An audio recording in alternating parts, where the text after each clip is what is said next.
بسم الله daawadayaal soo dhawaada waxaan soo jeedin doonaa talo baryahan dambe waxa badatay cudur la yiraahdo coronavirus inay meel boo aragto cudur coronavirus hebelo waa dilaacay saas oo ay kana la sheegay baa lagu hayaa wax kale oo la hadlayo ma jirto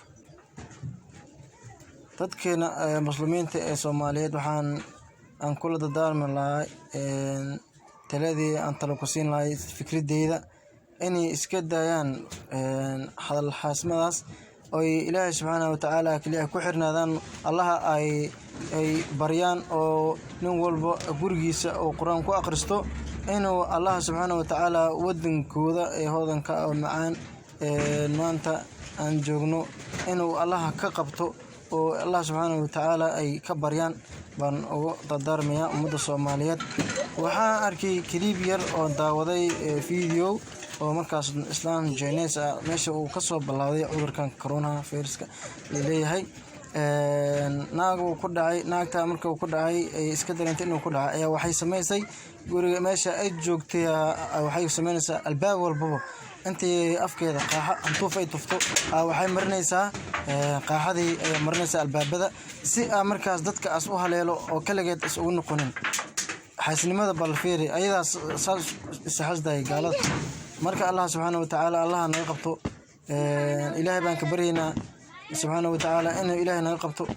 Ilaahayna meel walba ummadda muslimiinta ay joogto waxaan naga baryaynaa in Ilaahay ku nabad yeelo dadka jooga wadamada gaalada ee qurbaha ee Soomaaliyeed ee muslimka ah waxaan maanta aan tala ku siinayaa inay ku akhristaan meesha in walba joogo Quraanka Allah subhanahu wa ta'ala noo soo dejiyay si ay nabad galaan cudurkaas ee coronavirus-ka ee dunidii maanta gilgilay oo hadalhaamisi ay badatay marka walaalayaal waan arkaysan video dalkaas sida Jaynaha aan ku wada meesha ka soo bilowday islaanta cudurka ku dhacay oo kadibna dadka dhan inay cudurka soo la qabsado rabto oo markaas antuuf inay tutufto ay marinaysaa meesha albaabka la qabsanayo badhamadii albaabada laga furnayo ay marinaysaa Allah naga najeeyo Ilaahay waxaan ka barnay inuu dalkeena aanfadaas Ilaahay subhanahu wa ta'ala noo keenin walaalayaal aan ka duceysano wax laga duceysto waaye wassalaamu calaykum waraxmatullaahi ta'ala wa barakaatuh.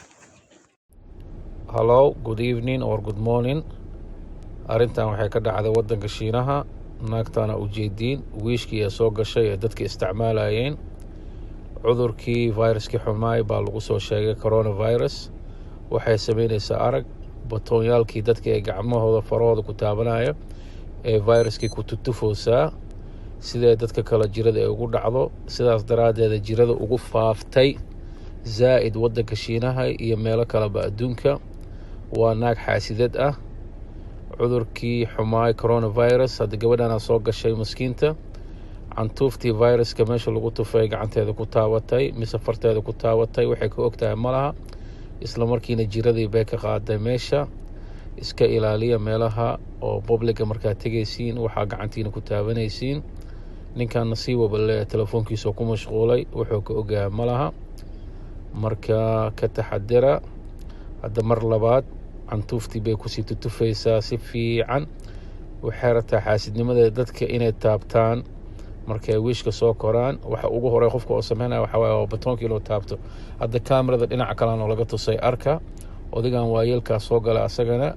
viruskii baa lagu sheegay coronavirus gacantiisa ku tufaa cantuufta arag batoonkii ku taabanaya xaasidnimo meel oo ka gaaray